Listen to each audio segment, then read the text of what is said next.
All right, everyone, welcome to the first ever edition of Kyle Talks. If someone knows how to edit video, I would love right there when I say that to have like a Kyle Talks like across the screen. I don't know how to do it, so I'm not going to mess with it. But if you do, hit me up because that'd be awesome. Anyways, Kyle Talks is going to be a new thing where I just rant for 5 to 10 to 15 minutes. If you listen to the Friends from Work podcast, there's a lot of things I'm not, but you know one thing that I am is passionate. And so whenever I'm excited about a topic or something I want to say, I'm going to put out a Kyle Talks short video on Instagram and now on YouTube at the FFW podcast, where in this series I just talk about some things I'm passionate about on a Tuesday. So Kyle Talks Tuesdays. And today, the first episode is going to be Kyle Talks video games.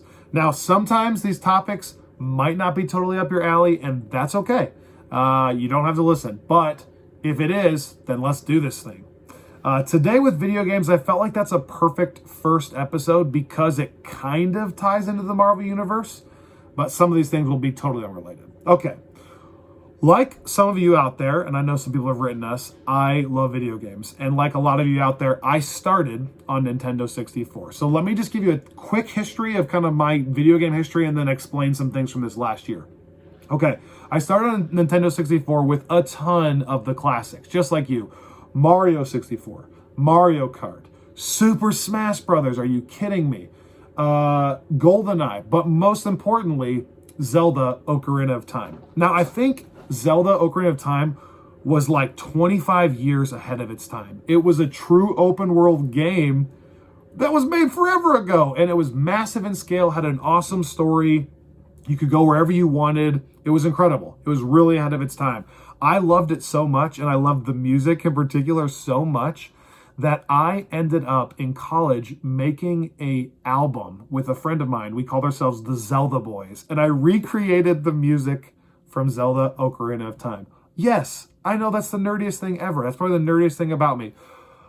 But it's also awesome. And I'm going to try to find that link and share it so that you guys can hear it, because it's probably better than you're thinking it's going to be. It took a ton of time. It's incredible. The Zelda Boys. Wow. Anyways, Ocarina of Time. Loved it. Loved Nintendo 64. That kind of set me up for some of my love that I'm going to share in a second for some of these open world, huge scale games. Okay. After that, by the way, there was all kinds of other stuff that I could get into forever. And please just message me if you want to talk about specific games. StarCraft, Twisted Metal 2. Are you kidding me? I'll talk hours with you about those games. So balanced. StarCraft. Miss it. Okay. Dial-up. Wow. Anyways, as I got into high school, a game came out that changed my life. Halo. And I shared this on the podcast, but by the time Halo 2 rolled around with LAN parties and split screening and playing on the internet, and I got obsessed with it. I played it with my buddies like every weekend, and I got pretty good at it. By the time Halo 3 rolled around, I actually was on a, believe it or not, semi-professional Halo 3 team. We were called The Artifice. My gamer tag was Hesitant Shrew. And I legit went to some like small local tournaments and competed. And we competed online for money. Crazy. Some of the best times of my life were during that time. But obviously at some point, by the way, Halo was unbelievable.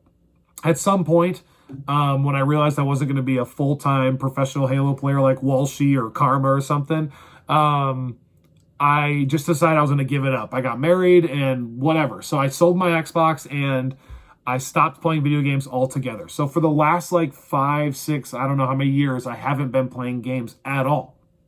Randomly on a whim, like 2 years ago, I decided I want to get back into video games. So on a Black Friday, I just Googled what are the games of the year. And I had never had a PlayStation before, and I'd always had Xbox, so I decided I'm going to go something totally different. I'm going to do PlayStation and just random story games like Ocarina of Time was, that are games of the year candidates. So I bought a bunch of games. I bought like 6 games on Black Friday. But I specifically want to tell you about 3 of them. Basically, of all the games I played the last 2 years, there was 3 games that stood out as like tier 1. 1A, 1B, 1C. No order there. They're just all equally great. Those three games were Spider-Man PS4, Assassin's Creed Odyssey, and Red Dead Redemption 2. Now, as far as the pacing goes, they're all similar games, and so there's little differences between all of them, and the settings are different and all that, but like the pacing of it, Spider-Man is like hyper fast. Red Dead is hyper slow, and then Assassin's Creed is kind of in the middle. So if you're bouncing between those, some of them might hit you as like, oh my gosh, this is really fast paced, or wow, this is so slow. Let me start with Spider-Man, because you guys are listening to this because you're Marvel fans. Spider-Man PS4 may legitimately be my candidate for Game of the Year. It's that good. And no, it's not just because I'm a Marvel fan.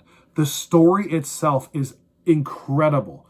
The setting of New York City is so well done and so well recreated that it's actually fun to just swing around New York. The mechanics of the game are flawless. Insomniac, if you want to pay me to say this, I would take it because I love it that much. On top of all that, though, if you're a Spider-Man fan, they take lore that like famous Spider-Man lore, and they subtly twist it to where it's a fresh new thing, kind of like what I like about the movies. But like, for example, J. Jonah Jameson has a radio show. So while you're swinging around New York, you hear his radio show and him just ripping you to shreds. It's incredible. MJ, instead of hiding your identity from MJ, she actually helps you fight crime. Another example is you work for Doc Ock. Now, I'm not going to get into all the details of this because I don't want to spoil anything. The story is incredible. It's so well tied together, all the pieces. But it's incredible. It's amazing. Check it out. If you have played it and you want to message me, do it, and I'll talk Spider-Man PS4 all day with you. I went from Spider-Man PS4 to Red Dead Redemption 2, and that shift in tone and pace is jarring. So for the first 20 minutes of Red Dead Redemption 2, I was like, oh my gosh, this is painstakingly slow. If you play video games to escape reality, Red Dead may not be the game for you because it's so realistic. You have to brush your horse's hair and shave your beard and set up campfires and eat food. And it's so realistic. But 20 hours into the game, I thought, oh, this is slow and I don't care. All of a sudden, I found myself really caring about the characters and even talking like Arthur Morgan. I started being like, what is the plan, Dutch? And good boy. Yeah, girl. And my wife hated it. But all of a sudden, I was so into the story, and the story itself of Red Dead Redemption 2 is unbelievable. And the word I would use for that game is detail. It's so immersive, and there's so much detail in every little thing, every little village, every little area that, for example, you can just sit down and play poker in the middle of the game or go fishing. It has nothing to do with the story, but you can just do it if you want to. And it's a fully developed poker game. It's incredible. So slower paced, but man, the detail is insane and the story is incredible. Now, Assassin's Creed Odyssey, same tier as those games. It doesn't quite have the same story, the same quality story as those other two. Still a good story, but not on the same level as those first two. But oh my gosh, the scope of Assassin's Creed Odyssey, the recreation of ancient Greece, which I think part of that is fun for me because I'm just a fan of Greek history. But it's very historical. You work with Socrates, you go to the Parthenon, it's wild. And so I think that's part of the reason I love that game so much. But also the scope of it and the beauty of ancient Greece is insane. And lastly, the combat is so much fun that I found myself walking into fortresses just to get into fights with people. Whereas Red Dead, the story is so good that the combat is kind of just you want to get through the combat to advance the story. Assassin's Creed is different. You don't care as much about the story. You just want to fight people, and it's incredible. So those three games were kind of my tier one of the last couple years. And if you haven't gotten a chance to play them, I would totally recommend it. I want to piggyback off that and say, I saw, as I'm filming this today, just recently they announced a new Spider-Man, Spider-Man Miles Morales, and I cannot be more excited for it than I currently am.